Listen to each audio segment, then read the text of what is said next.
I am Leah, 67 years old, and I never thought my own son would choose his wife over me. Last Thursday, James and Alice delivered their ultimatum with cold eyes: either become their full-time babysitter or leave their neighborhood. The pain cut deep, but something inside me snapped. After decades of sacrifice, I smiled, packed my bag, and walked away.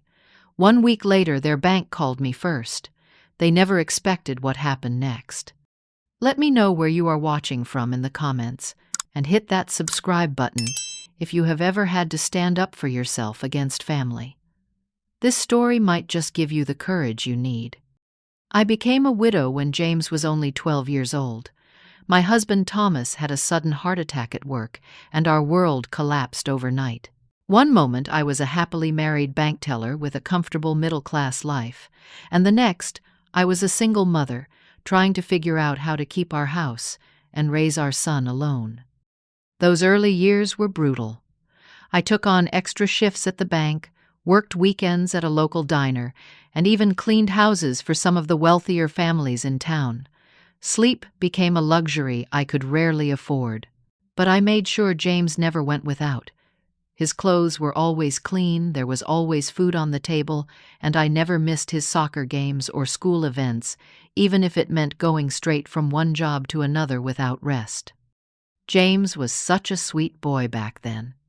He would leave little notes in my lunch bag saying things like, "You are the best mom ever," or "I love you to the moon and back." Every night, no matter how exhausted I was, we would talk about his day while I tucked him into bed.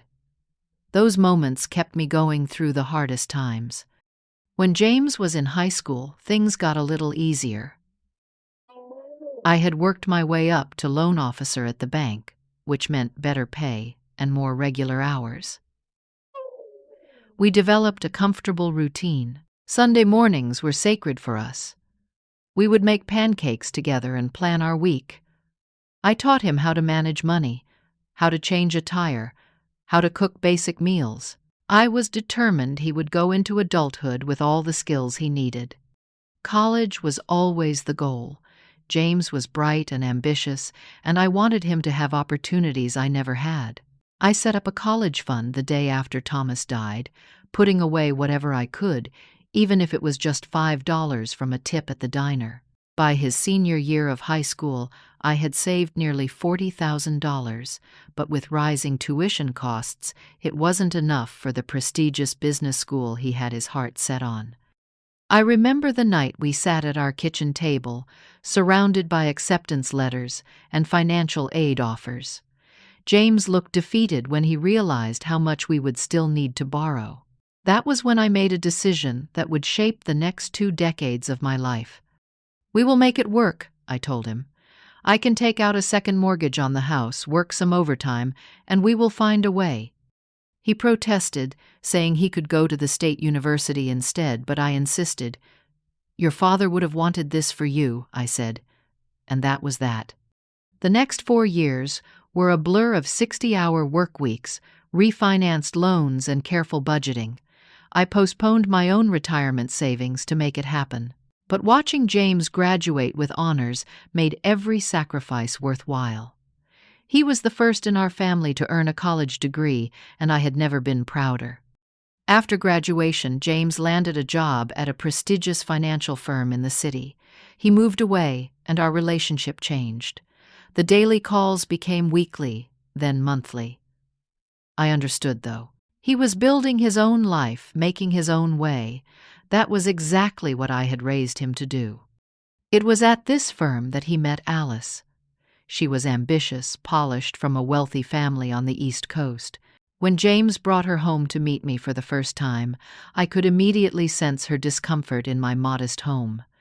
She smiled politely, but kept checking her watch. James seemed different around her, more concerned with appearances, less like the warm, open-hearted boy I had raised. But he was in love, and I wanted him to be happy. When they announced their engagement after just 8 months of dating, I threw them an engagement party and gave them my blessing. The wedding 5 years ago was lavish, far beyond what I thought appropriate, but Alice's parents insisted on paying for most of it. Throughout the planning and the ceremony, I felt Alice keeping me at arm's length. I was introduced to her family members as James's mother, rather than by my name. My suggestions for the ceremony were politely noted, then ignored. I was seated at a table far from the main wedding party at the reception. Small things, perhaps, but they stung. After the wedding, I saw James even less. When we did speak on the phone, Alice was often there in the background, and our conversations felt stilted. I missed the easy relationship we once had, but I told myself this was normal. Marriage changes things. New relationships require adjustments. 3 years ago, I retired from the bank after 30 years of service. I had finally paid off the second mortgage and had managed to save a decent amount for my retirement, though not as much as most financial advisors would recommend. I owned my home outright and had a modest pension along with my Social Security. It would be enough for a simple life. That was when I made a decision that seemed right at the time. James and Alice had moved to a nicer suburb about 2 hours from me. He had mentioned several times how much easier it would be if I lived closer. "You could be part of our daily lives," he said, "and when we have kids someday, they would get to know their grandmother." The idea of being a hands-on grandmother someday was irresistible. I sold my home of 30 years, the place where I had raised James, where every corner held memories of our life together. I moved to a small rental house just 15 minutes from James and Alice. It was a difficult transition at 64, leaving behind my friends and community, but I told myself it was worth it to be close to family.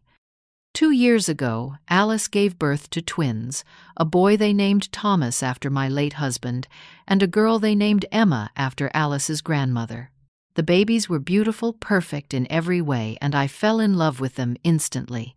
For the first few months, I visited regularly, bringing home cooked meals and offering to help however I could. Alice accepted my help grudgingly.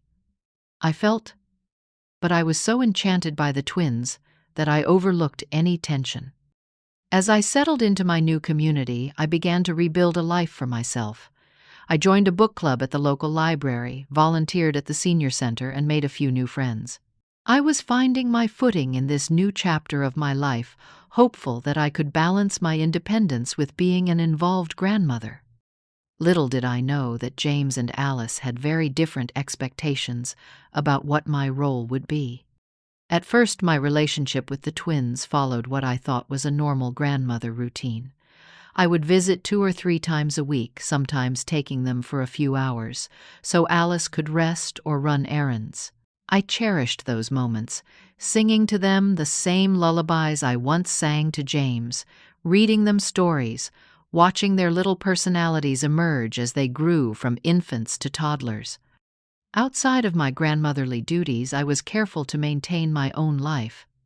My book club met every Wednesday evening, and I looked forward to our lively discussions. I volunteered at the local library 2 mornings a week, helping with story time for preschoolers and organizing the book donation section.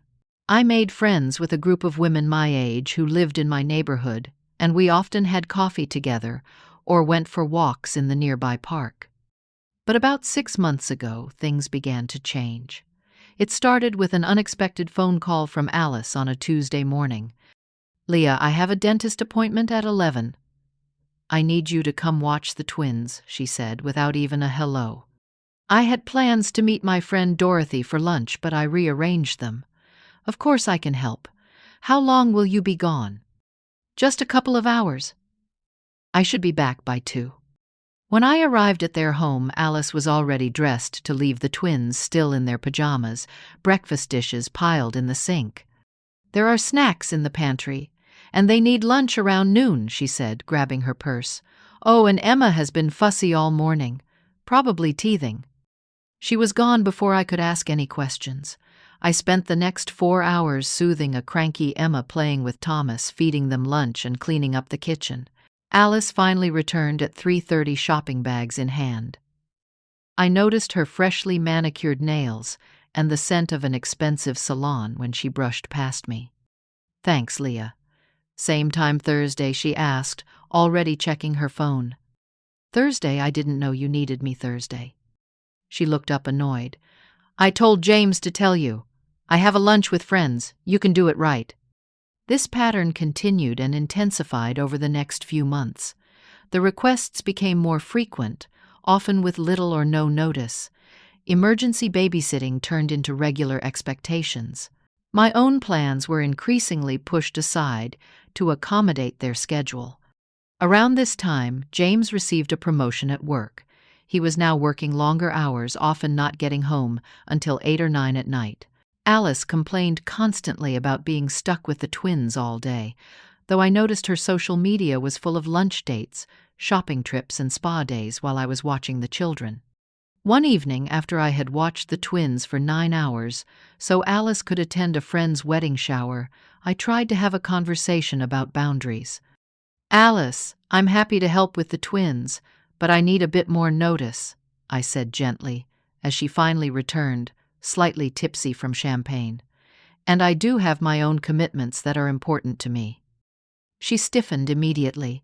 What commitments? It's not like you have a job or anything. James and I are dealing with 2 toddlers and his demanding career. We need family support right now. I understand that, but I moved here to be close to you all, not to be an unpaid nanny, I tried to explain. I have friends, volunteer work, my own life to live. Well, it must be nice to be so selfish, she snapped, then immediately softened her tone. Look, we're just really stretched thin right now. The twins are at such a demanding age. We need you, Leah. When I mentioned the conversation to James the next day, hoping he might understand my perspective, he frowned. Mom, Alice is under a lot of stress. The twins are a handful and my job is really demanding right now. We thought having you nearby would make things easier for everyone. I want to help James, but there need to be some boundaries. I'm already watching them 2 to 3 days a week. And we really appreciate that, he said, but his tone suggested he expected more, not less. I began to notice other troubling patterns. Despite their complaints about being financially stretched, James and Alice seemed to be spending lavishly. They bought a new luxury SUV to replace their perfectly good car. Alice was constantly shopping for designer clothes and expensive toys for the twins. Their home was being redecorated with high-end furniture. One day, while I was watching the twins, I answered their landline when it rang. It was their credit card company calling about a missed payment. When I mentioned it to James later, he became defensive. Mom, our finances are none of your business, he said sharply. My birthday came and went without so much as a phone call from James or Alice.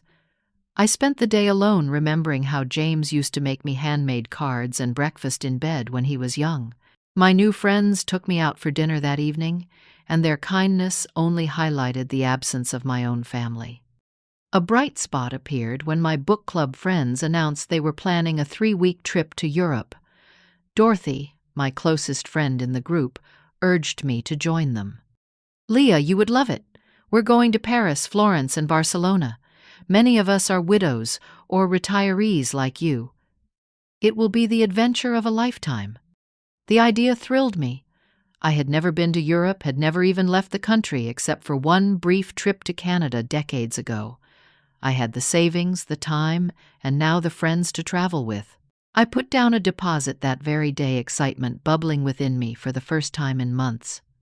That evening I called James to share my news, imagining he would be happy that I was pursuing a long-held dream. Europe. For 3 weeks his voice was incredulous. Mom, you can't be serious. Why not? I've always wanted to see Paris. The trip is still 6 months away in September. But what about the twins? Alice and I count on you. It's only for 3 weeks, James. You can arrange alternative childcare for that time. There was a long silence, then I heard him speaking to Alice in the background. When he came back on the line, his voice was cold. Alice says this is really inconsiderate timing. She was planning to take a part-time job in the fall, and we were counting on you to watch the twins while she works. This is the first I'm hearing about any part-time job, I said, my enthusiasm deflating. Why didn't she discuss this with me first? Why would she need to discuss her career decisions with you? James snapped. We just assumed you'd be available. That's why you moved here, isn't it? To be part of the family? That conversation marked a turning point. I realized that in James and Alice's minds, being part of the family meant being at their beck and call. My own needs, dreams, and plans were expected to take a permanent back seat to theirs. The day after I announced my Europe plans, Alice called and asked if I could come over to discuss something important. When I arrived, she was dressed immaculately, as always, the twins napping upstairs. James and I have been talking, she began, her voice cool and measured. We think you need to reconsider this Europe trip. We need stability for the twins, and 3 weeks is a very long time for them to be without their grandmother. Alice, I love the twins dearly, but this trip is important to me. I've already paid the deposit, and the group has made arrangements. She raised an eyebrow. I thought family would be your priority, Leah, not gallivanting around Europe with people you barely know.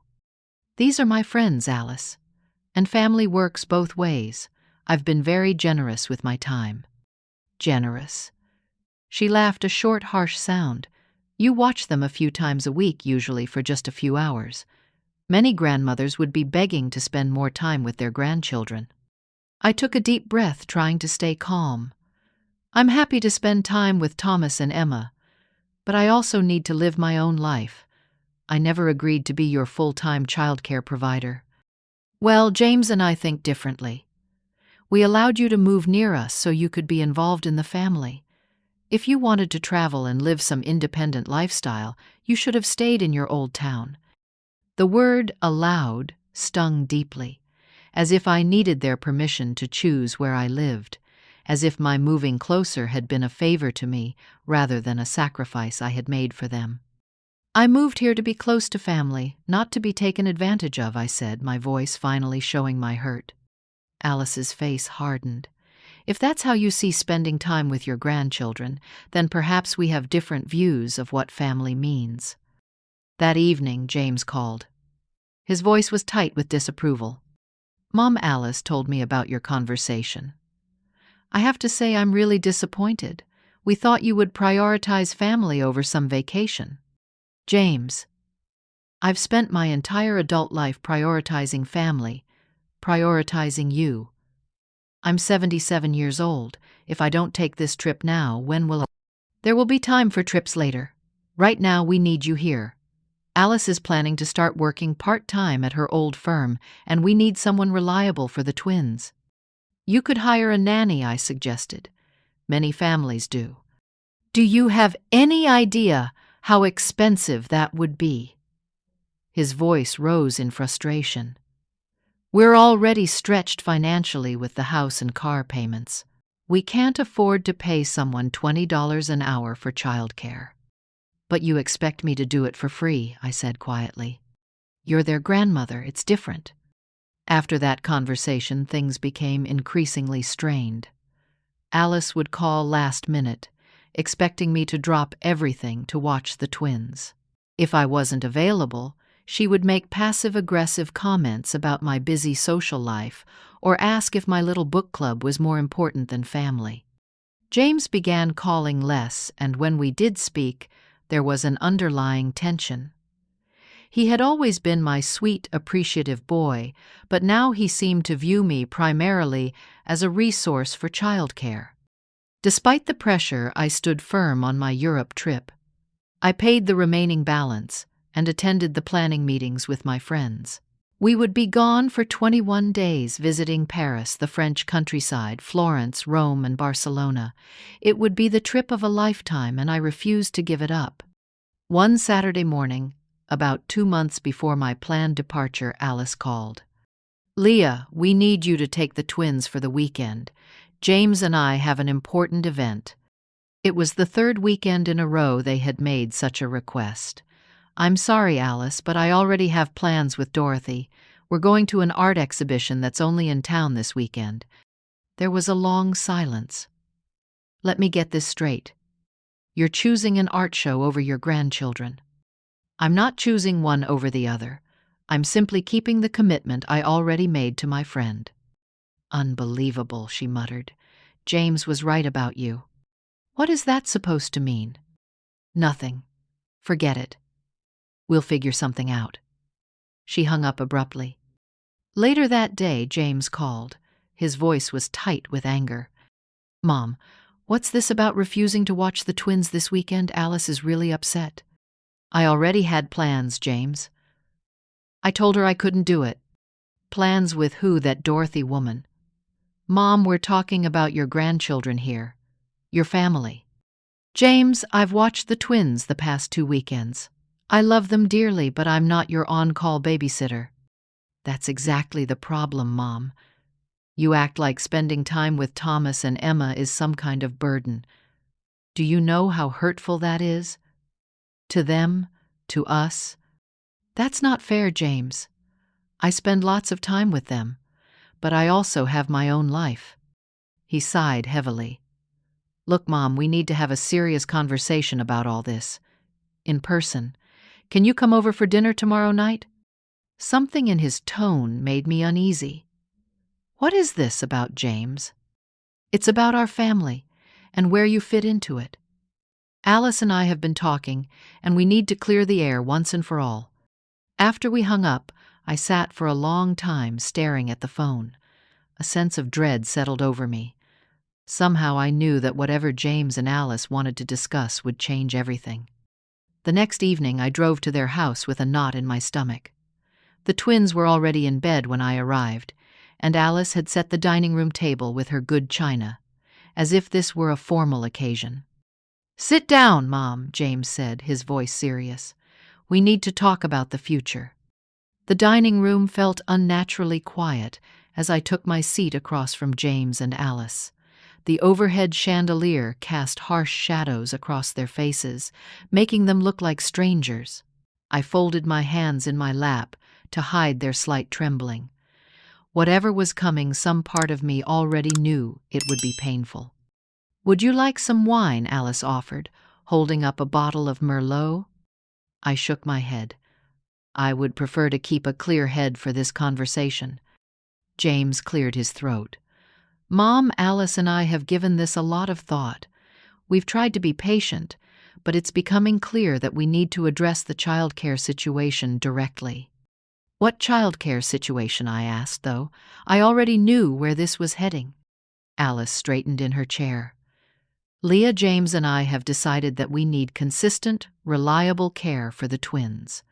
With James's demanding job and my return to work, we can't keep piecing together childcare arrangements week by week." "I understand that," I said carefully. "Have you looked into daycare centers or hiring a nanny?" "We've explored those options," James said, exchanging a glance with Alice. "But financially, they don't make sense for us right now. Quality childcare is extremely expensive. And more importantly," Alice added, "we believe the twins should be with family. They need the stability and love that only a grandmother can provide." I felt a chill run through me. "What exactly are you asking of me?" Alice reached for a folder beside her plate and opened it, revealing what looked like a typed schedule. "We've worked out a childcare plan that would meet everyone's needs. We would need you here Monday through Friday, from 8 in the morning until 6 in the evening." I stared at her, stunned. "You want me to provide full-time childcare 40 hours a week?" "The twins already know and love you," James said, as if this were the most reasonable request in the world. "It would be much better for them than being with strangers." "And what about my life?" I asked quietly. "My friends, my volunteer work, my plans?" Alice's smile was tight. "You could still do those things on evenings and weekends, and we'd make sure you had some vacation time, of course. Just not 3 weeks in Europe during a time when we need you." I took a deep breath, trying to process what they were proposing. "So, you expect me to give up my retirement, my independence, to become your unpaid, full-time nanny?"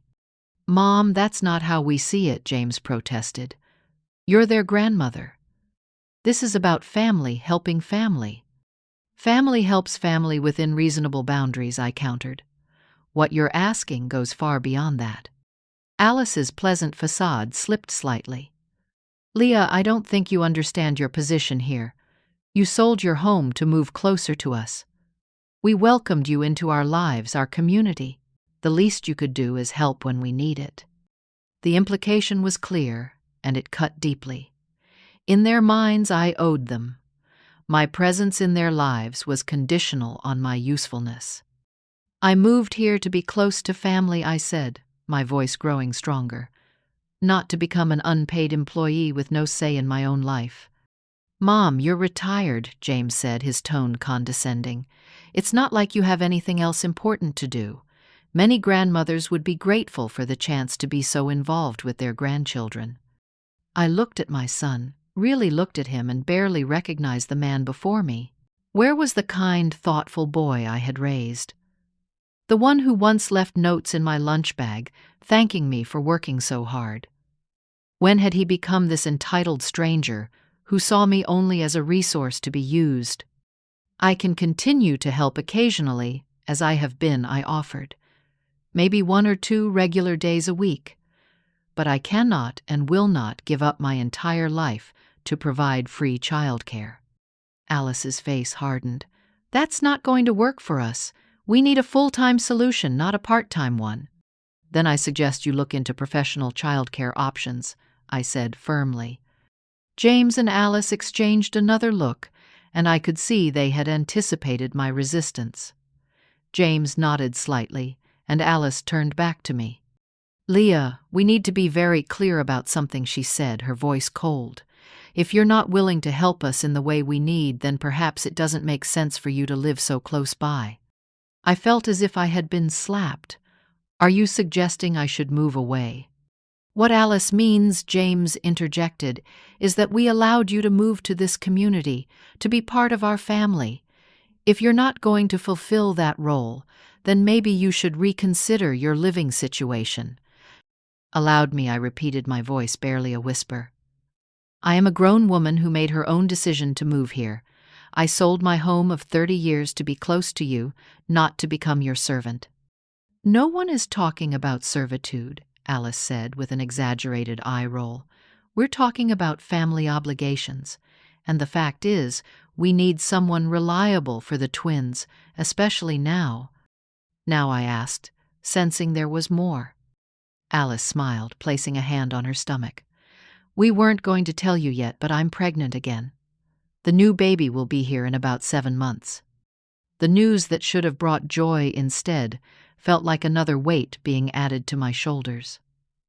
They weren't just asking me to care for the twins. They were planning to add a newborn to my responsibilities.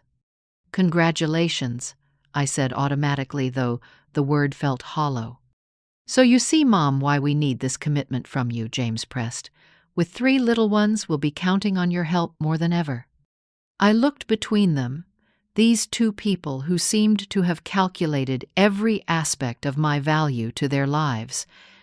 And if I say no, if I cannot commit to being your full-time childcare provider, Alice's smile disappeared entirely.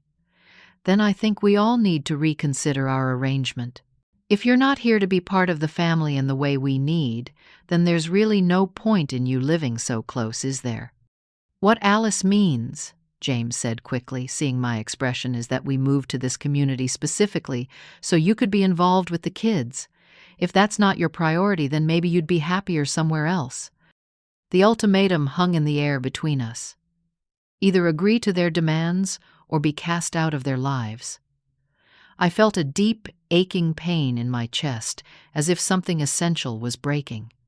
So those are my only options, I asked, my voice surprisingly steady, despite the turmoil inside. Either become your unpaid full-time nanny or leave. We're asking you to be a grandmother, Alice corrected sharply. If you see that as some kind of burden, then yes, those are your options. I looked at James, searching his face for any sign of the son I had raised, the boy who had once adored me. James, is this really how you feel? He couldn't quite meet my eyes. Mom, we need your help. That's what family does. They help each other. Family respects each other, I countered. Family doesn't issue ultimatums or treat each other like commodities. This is getting us nowhere, Alice said, standing up abruptly. Leah, we need an answer. Are you going to help us or not? I realized in that moment that nothing I could say would make them understand. They had decided my value, my role, and my place in their lives. I was not a person to them with my own needs and dreams. I was a resource useful only as long as I served their purposes. I need time to think, I said, also rising from my chair. Fine, Alice said. You have 24 hours. We need to know by tomorrow night if you're going to commit to the schedule we've outlined or if you'll be making other arrangements. Other arrangements, I echoed. For where you'll be living, she clarified coldly, since there would be no point in you staying in this community if you're not going to be involved with the family. I looked at James one last time, hoping he might stand up for me, might recognize the cruelty in what they were doing. But he just looked away, his silence an endorsement of every word Alice had spoken. I walked out of their house that night with tears streaming down my face. My heart shattered, not by what they were asking, but by the realization that the son I had sacrificed everything for saw me only as a means to an end. I barely slept that night. Every time I closed my eyes, I saw James's face, not as the entitled man he had become, but as the sweet 12-year-old boy who had lost his father too soon. I remembered how he would curl up next to me on the couch when he was sad, how his whole face would light up when I came to his school events, despite my exhaustion from working multiple jobs. Where had that boy gone? How had we arrived at this place where I was being asked to choose between my dignity and my relationship with my son and grandchildren? As I lay awake, memories flooded back of all the sacrifices I had made for James over the years. The vacations I never took so he could go to summer camp, the second job I worked to pay for his braces, the retirement savings I delayed to put him through college. The most painful memory was from 5 years ago, when James and Alice were buying their first home together. They had fallen in love with a house that was slightly beyond their budget. James had called me excitement in his voice. Mom, it's perfect. 4 bedrooms, a big yard for future kids in a great school district, but we're about $250,000 short for the down payment we need. I had just retired, had finally paid off my second mortgage, and was looking forward to building my savings. But I couldn't say no to my son. I had liquidated a significant portion of my retirement account, incurring penalties and taxes to give him the money he needed. It's not a gift, I had insisted at the time. It's a loan. Pay me back when you can. James had hugged me tightly. You're the best, Mom. I promise I'll pay you back. Not a single dollar had been repaid in the 5 years since. Whenever I gently broached the subject, James would talk about how tight things were with the mortgage, with the twins, with his and Alice's student loans. I had eventually stopped asking, telling myself that helping my son was more important than the money. But now, lying in bed with their ultimatum hanging over me, I couldn't help but see a pattern. I had always given, and James had always taken secure in the knowledge that I would never refuse him anything. By dawn, I had made my decision. I would not allow myself to be manipulated or coerced, not even by my own son. I had spent decades putting James first. Now, in my late 60s, it was time to prioritize myself, my needs, my dignity. I called Dorothy at 7:30 that morning. Dorothy, it's Leah. I hate to ask, but is your spare room still available? Dorothy had mentioned months ago that I was welcome to stay in her guest room any time. She lived in a comfortable condo about 20 miles away. Of course it is, honey. What's going on? Concern colored her voice. I gave her the briefest outline of the situation, my voice breaking only once. Those ungrateful little. Dorothy didn't finish the sentence. Leah, you pack whatever you need. My guest room is yours for as long as you want it. And just so you know, I think you're making the right decision. Next, I called a real estate agent I had met through my book club. "Susan, it's Leah. I need to find a new place to live, a small apartment or condo, something affordable on my retirement income." "This is sudden," Susan remarked. "Is everything okay?" "It will be," I assured her. "I just need to make a change sooner rather than later." I spent the morning packing essentials into 2 suitcases: clothes, toiletries, medications, important documents, and a few precious mementos. The rest could wait. I wrote a check for the next month's rent and left it on the kitchen counter for my landlord. Just as I was loading my car, James pulled into my driveway, Alice beside him in the passenger seat. Their timing was deliberate, I realized. They expected to find me at home ready to capitulate to their demands after a night of reflection. I straightened my spine as they approached. Alice looked confident, almost smug. James appeared slightly nervous, but determined. "Mom," he began, "we hope you've had time to think about our conversation." "I have," I said simply, and Alice prompted impatience in her tone. I looked at them both, these two people who thought they could dictate the terms of my existence. Something settled within me, a calm certainty that I was making the right choice. "I've decided to respect myself too much to accept your ultimatum," I said. James blinked clearly, not expecting this response. "What does that mean?" "It means I will not be your full-time, unpaid childcare provider. And since you've made it clear that's the only role you see for me in your lives, I'm leaving." "Leaving," James repeated, looking genuinely shocked. "Mom, you can't be serious." "I'm perfectly serious." I gestured to my packed car. "I'll be staying with Dorothy while I look for a new place to live." Alice's composure slipped, her eyes widening in alarm. This clearly wasn't how she had expected this conversation to go. "Leah, you're overreacting. We just want what's best for the family." "No, Alice. You want what's most convenient and economical for you and James. That's not the same thing." "Mom, please," James said, his voice tinged with panic now. "Let's talk about this. Maybe we can compromise." "There is no compromise when one side issues ultimatums," I said quietly. "You made your position very clear last night. I'm simply respecting your terms." "But what about the twins?" James asked. "Don't you want to be part of their lives?" The question stung, revealing how little he understood what he had done.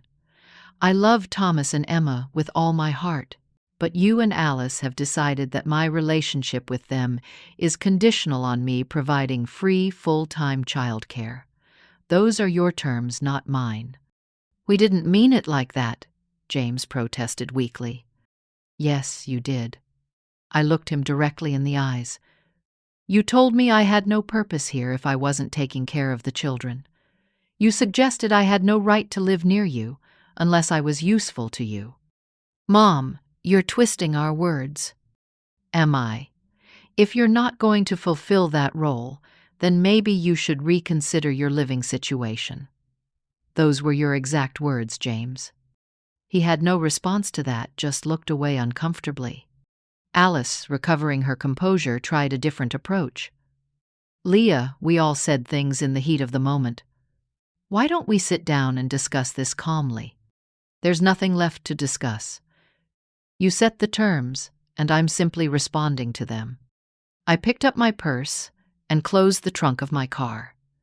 James stepped forward, looking suddenly like the little boy who feared being left alone. "Mom, please don't do this. We need you."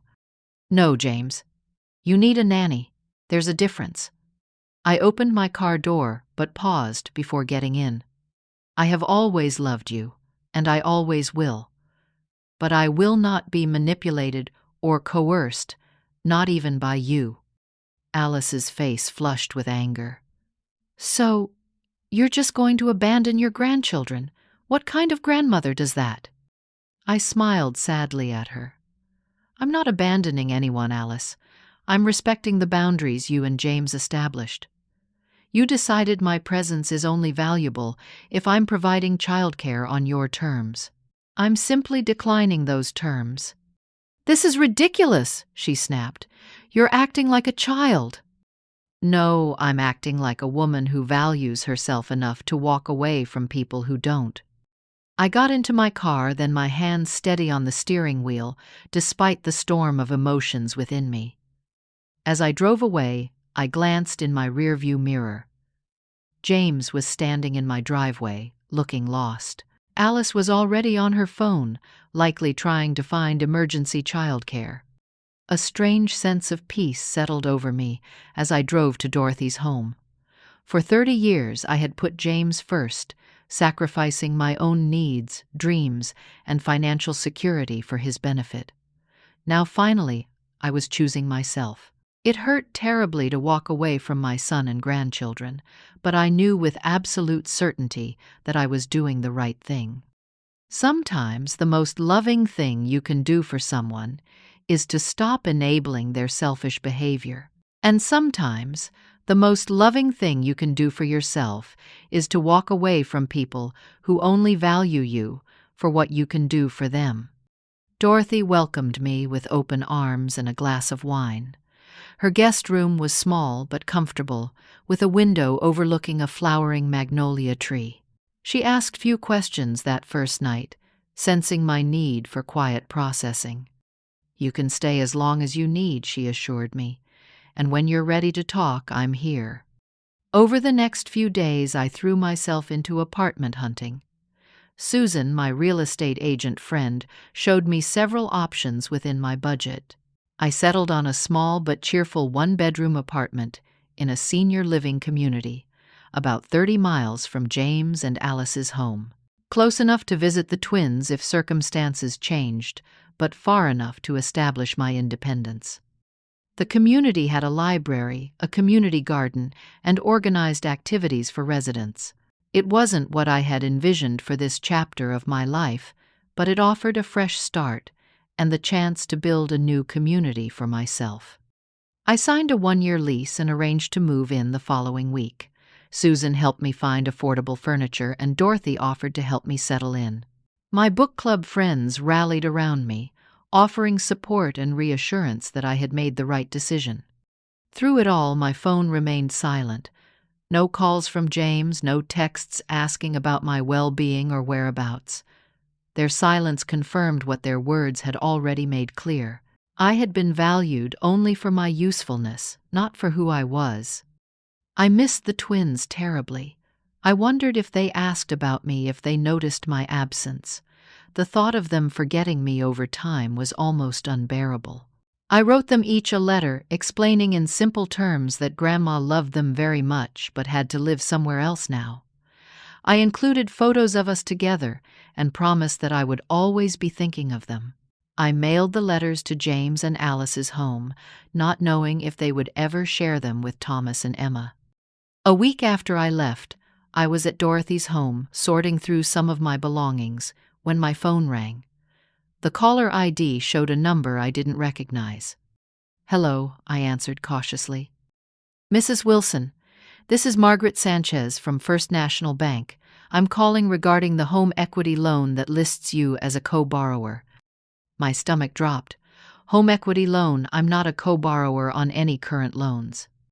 There was a pause on the other end. "According to our records, you are listed as a co-borrower on a home equity line of credit for a property at 1472 Oakwood Drive. That would be your son James Wilson's residence." The address was correct, but I had never signed any loan documents for James's house beyond the initial gift for the down payment. "There must be some mistake," I said. "I provided money for their down payment 5 years ago, but I never co-signed any loans." "Ma'am, we have loan documents with your signature dated 3 years ago. The loan is for $350,000 against the equity in the home." My hands began to shake.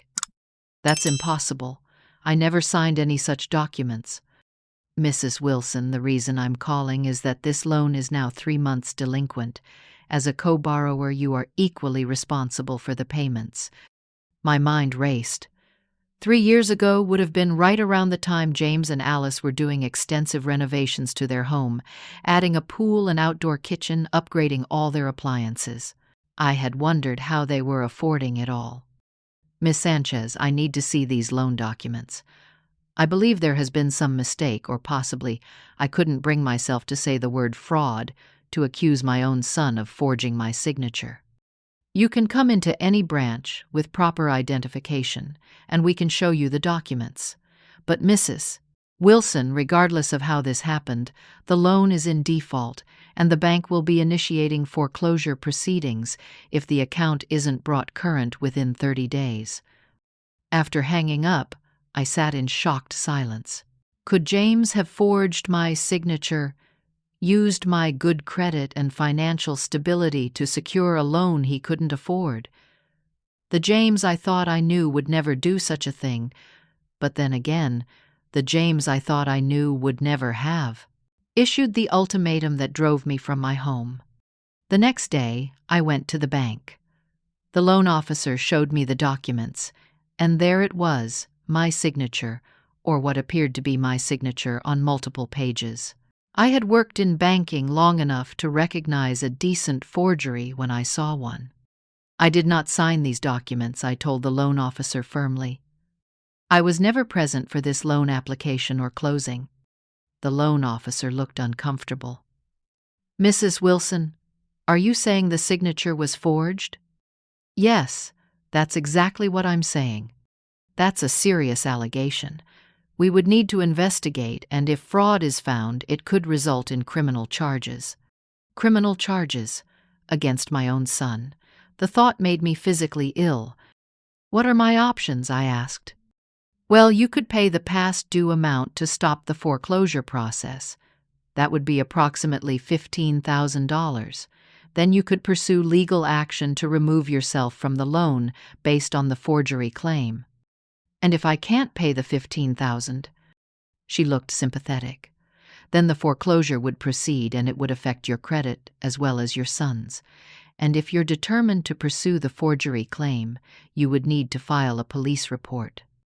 I left the bank with a heavy heart and an even heavier decision to make. Pay money. I could ill afford to protect a son who had betrayed me, or let the foreclosure happen and potentially see him face criminal charges for fraud. As I was driving back to Dorothy's, my phone rang again. This time it was James. Mom. His voice sounded strained. Where are you? We need to talk. I'm sure we do, I replied, my voice cool. The bank called me yesterday. There was a long silence. Mom, I can explain. I certainly hope so. You forged my signature on a loan document, James. That's a crime. I didn't forge it, he protested weakly. You signed it. Don't you remember? It was for the renovations right before the twins were born. His blatant lie stunned me. James, stop. I was never present for any loan signing. I never agreed to co-sign anything for your renovations. Mom, please, his voice cracked. We're in trouble. The bank is threatening foreclosure. They've already repossessed Alice's car. We need your help. My help, I repeated incredulously. After what you did, after how you treated me. I know we were harsh, he admitted. Alice was stressed about money, and we thought if you moved in with us, it would solve two problems at once. We wouldn't have to pay for childcare, and you wouldn't have to pay rent anymore. The casual way he described their plan to exploit me further took my breath away. So, let me understand this. You forged my name on loan documents, spent all the money, and then planned to manipulate me into providing free childcare, while also eliminating my independence by having me move in with you. It wasn't like that, he insisted, though his tone lacked conviction. It was exactly like that, James. And now that your plan has fallen apart, you want me to bail you out again. Mom, we could lose the house. Your grandchildren could lose their home. The manipulation was so transparent now that I could see it clearly. For years, James had used my love for him, and later for my grandchildren, to extract what he wanted from me. Money, time, support, all taken with little gratitude and no reciprocity. James, I need time to think, I said finally. This is a lot to process. We don't have time, Mom. The bank wants $15,000 by the end of the month, or they'll start foreclosure. Then perhaps you and Alice should consider selling some of your luxury items. The designer purses, the new car, the expensive watches. You got yourselves into this situation. Perhaps it's time you got yourselves out." "Mom, please," he begged. "Just this once. Help us, and I swear we'll figure things out." "Like you figured things out? After I gave you $250,000 for your down payment, the money you promised to repay, but never did." My voice was steady, now strengthened by the clarity of finally seeing the truth. "I need to go, James. I'll let you know what I decide." I hung up, pulled over to the side of the road, and finally allowed myself to cry, not just for the financial betrayal, which was significant, but for the deeper betrayal of trust, of love, of the sacred bond between mother and child. Later that day, I received a text from a number I didn't recognize. "Leah, this is Alice. I know James spoke to you about our situation. I want you to know that I had no idea about the loan with your name on it. James told me his mother had agreed to help with the renovations. I'm as shocked as you are. The twins miss you terribly. Please don't punish them for our mistakes." I stared at the message for a long time, trying to determine if it was sincere or just another manipulation tactic. Was Alice truly innocent in the loan fraud? Or was this an attempt to drive a wedge between James and me, positioning herself as the reasonable party? Then another text came through from the same number. "We had to let the nanny go. Can't afford her anymore. I had to go back to work full-time just to keep the lights on. The twins are in daycare now, and they cry every morning when I drop them off. They keep asking for Grandma." This message felt more calculated, designed to trigger my guilt and maternal instincts. The mention of the nanny was particularly telling. They had found money for professional childcare when I refused to provide it for free, but now were using its cost as another pressure point. I chose not to respond to either message. Instead, I called my old colleague from the bank, now a financial advisor. "Harvey, I need your advice on a complicated situation," I began, and proceeded to lay out the whole story. Harvey listened without interruption, then sighed deeply. "Leah, I'm so sorry this is happening to you, but from a financial perspective, my advice is clear. Do not pay that $15,000. Your son committed fraud. If you bail him out now, you're not only enabling his behavior, but you're also putting yourself on the hook for the entire loan amount." "But what about my grandchildren, their home?" "That's the hardest part," he acknowledged. "But James and Alice have options. They can sell the house and downsize. They can sell their luxury items. They can make the difficult decisions that adults sometimes have to make when they've overextended themselves financially. And if I do nothing and the bank forecloses, then they'll have to deal with the consequences of their actions. It's harsh, but sometimes that's the only way people learn." I thanked Harvey for his advice and spent another restless night weighing my options. By morning, I had made my decision. I would not pay the $15,000. I would not enable James's irresponsible and possibly criminal behavior any longer. It was time for my son to face the consequences of his actions, however painful that might be for all of us. I did, however, decide to do one thing.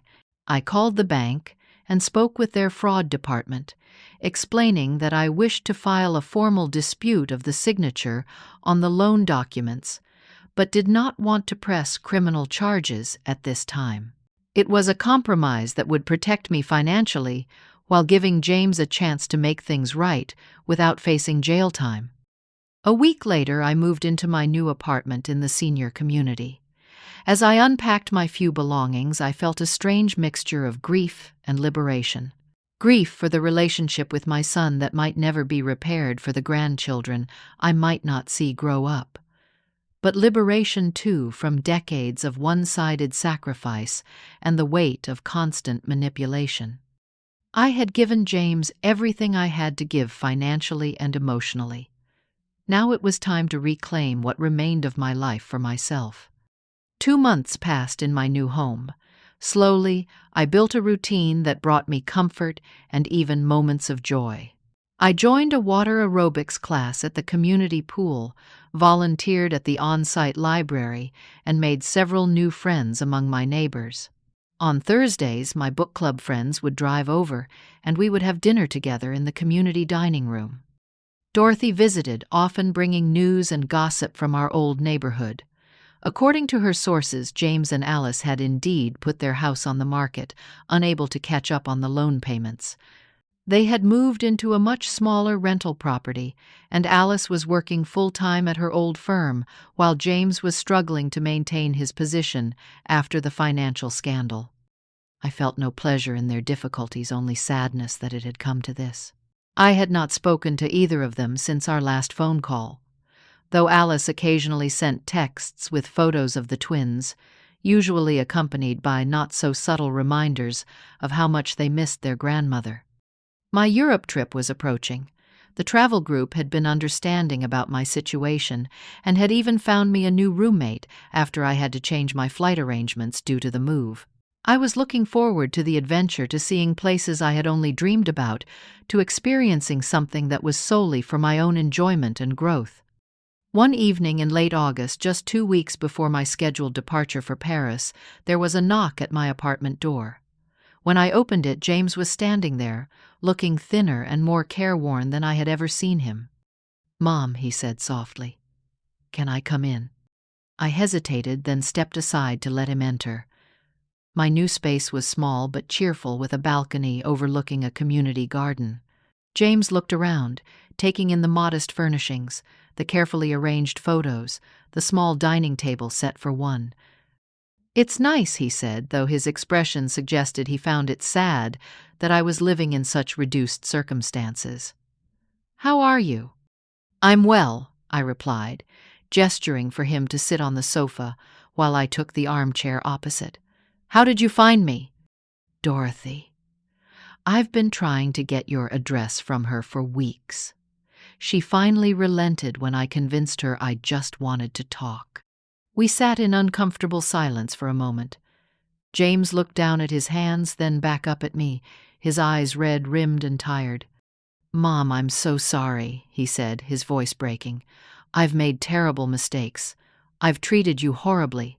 I don't expect you to forgive me, but I needed to tell you how sorry I am." I had imagined this moment many times, over the past months, had rehearsed all the things I might say, the righteous anger I might express. But sitting across from my son, seeing the genuine pain and regret in his face, I found I didn't need to say most of it. "What happened, James? How did we get here?" He ran a hand through his hair, a gesture so familiar it made my heart ache. "I got caught up in trying to give Alice the life she wanted, the life I thought we deserved. The big house, the nice cars, the expensive vacations.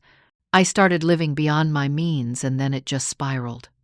One loan led to another, and then I was juggling credit cards, and then you forged my signature," I finished quietly. He nodded, unable to meet my eyes. I told myself it was just temporary, that I'd get a bonus or a promotion and pay it all back before you ever knew. But then the twins came and expenses kept piling up, and I just couldn't catch up. "Why didn't you come to me, ask for help? I would have done anything for you, James. Anything but be lied to and manipulated." "I was ashamed," he admitted. And then Alice started pressuring me about childcare, saying we couldn't afford a nanny, but she wanted to go back to work. When you refused to watch the twins full-time, she suggested that maybe we could convince you to move in with us. It would solve the childcare problem and help us financially if we didn't have to pay your rent anymore. The casual cruelty of their planning still had the power to wound me. So the ultimatum was really about money, not about the twins needing their grandmother. "It was about both," he said. "But yes, mostly about money.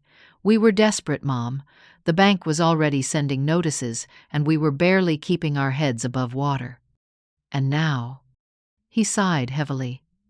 We sold the house for less than we owed, but the bank agreed to forgive the remaining balance if we surrendered Alice's car and paid a lump sum. Alice's parents loaned us the money for that. We're in a small 3-bedroom rental now. Alice is working full-time, and the twins are in a daycare we can barely afford. And how is Alice handling all this? A flicker of something I couldn't interpret crossed his face. She's adjusting. It's been hard on her going from the life we had to this. She blames me for the financial problems, which is fair. But she also blames you for not helping us when we needed it. I see. I wasn't surprised. It was easier to blame me than to accept responsibility for their own choices. But I don't blame you, Mom, James said quickly. I want you to know that. I understand why you walked away, why you couldn't help with the loan. I betrayed your trust in the worst way possible. We talked for nearly 2 hours.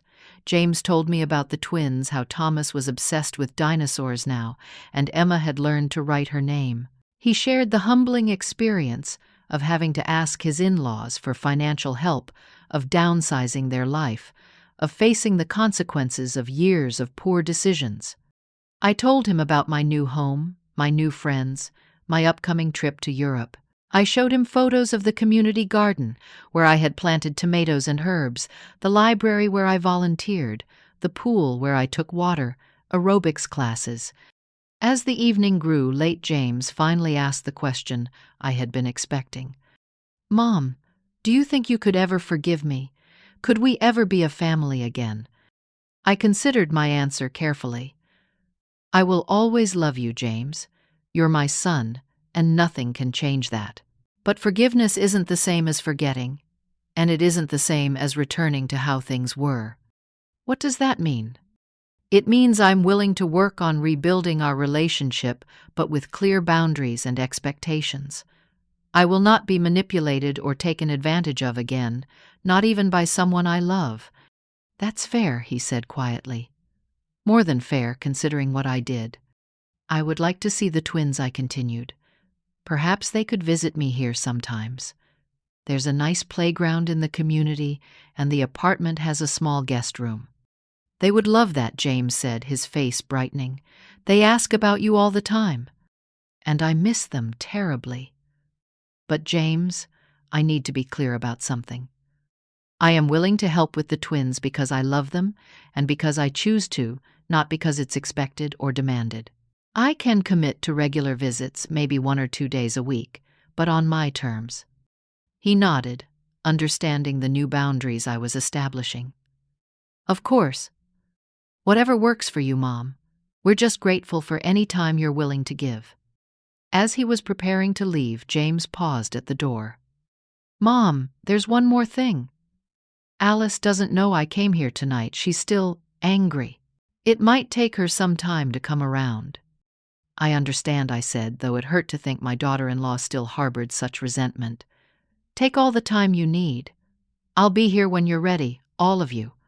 After James left, I sat on my balcony watching the stars emerge in the evening sky.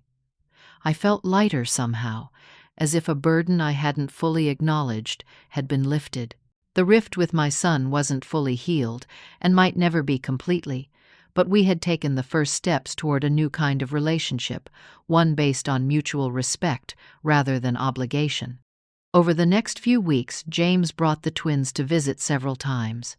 They were shy at first, but quickly warmed up when they saw the children's books I had purchased for them and the small toys I kept in a special basket just for their visits. Emma climbed into my lap to have a story read to her, and Thomas showed me his dinosaur collection with solemn pride. The day before I was to leave for Europe, there was another unexpected knock at my door. When I opened it, Alice was standing there, the twins beside her, James a few steps behind, looking nervous. Leah, Alice said, stiffly. The twins wanted to wish you a good trip. It wasn't quite an olive branch, but it was something. I invited them in, and we had an awkward but civil conversation while the twins played with their toys. As they were leaving, Alice paused. James told me everything, she said quietly. About the loan, about how we treated you. I want you to know that I regret how things happened." It wasn't exactly an apology, but from Alice, it was significant. "Thank you for saying that," I replied. "And thank you for bringing the twins today." She nodded once, then headed toward the car. James hung back, giving me a quick hug. "Have a wonderful trip, Mom. You deserve it. We'll be here when you get back." My Europe trip was everything I had dreamed it would be and more. Standing beneath the Eiffel Tower, wandering the streets of Florence, sitting in a cafe in Barcelona, watching the world go by, I felt a sense of freedom and joy I hadn't experienced in decades. My travel companions became dear friends, and we shared countless memorable moments and adventures. When I returned home, tanned and rejuvenated, I found a handmade card from the twins waiting in my mailbox, along with a note from James saying they were looking forward to hearing about my trip. Slowly, over the following months, we established a new normal. I would have the twins visit every Tuesday and Thursday. Sometimes James would stay, and we would talk while the children played. Occasionally, Alice would come too, her initial coldness gradually thawing into something resembling cordiality, if not quite warmth. I learned that they were making progress financially. James had taken a second job on weekends to help pay down their debts. Alice had received a promotion at work. They were living within their means for the first time in their adult lives, and though it was challenging, James admitted it was also freeing not to be constantly juggling bills and loans. One year after I had walked away from their ultimatum, James and I were having coffee on my balcony while the twins napped in the guest room. He looked at me thoughtfully. "You know, Mom, as terrible as that time was, I think it needed to happen. I needed to hit rock bottom to realize what I was doing to myself, to my family, and especially to you." "Sometimes the hardest lessons are the ones we need the most," I replied. "I just wish I hadn't put you through so much pain in the process." I reached over and squeezed his hand. "We can't change the past, James. We can only learn from it and do better going forward." As I reflect on this journey now, I realize how much I've learned about love, boundaries, and self-respect. For most of my life, I believed that loving someone meant always putting their needs before your own, sacrificing whatever was necessary to make them happy.